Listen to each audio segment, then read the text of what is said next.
Here's the quilt I'm going to show you today, how to use the walking foot in order to quilt. I've got this up close to the camera so you can see the quilt pattern that I used. It's a simple elongated S or a curve, and it goes very quickly, but what I want to show you specifically is how to use a walking foot to go diagonally from the corner to the opposite corner. The reason this is so beneficial is as you're quilting, you start in the middle and move out to the edge.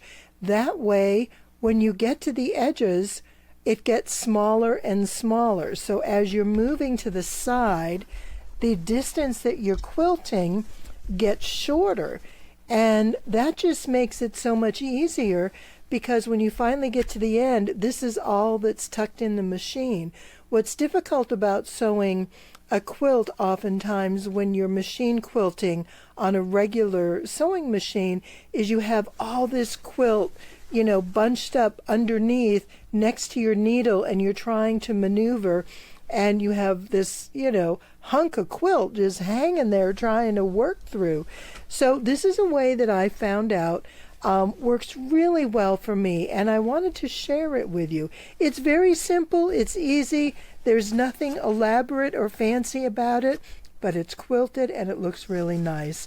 And I used a fun batik on the back. Check out this binding. Oh my goodness, it has all the colors in there. Isn't that just perfect? This is a fabric I bought years ago. It's a batik.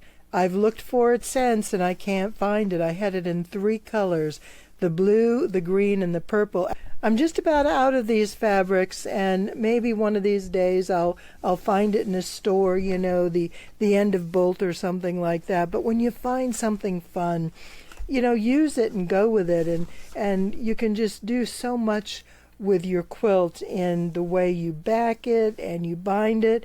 And, just having a simple quilt pattern like this is fine when you have a quilt that has lots and lots of colors and fabrics, because that's what's dominant. The pattern, the quilt block, all these fabrics, this is just sort of to hold it all together. It recedes into the background and lets all the fabric shine. So let me get started. I want to show you how this works, how to quilt this particular pattern.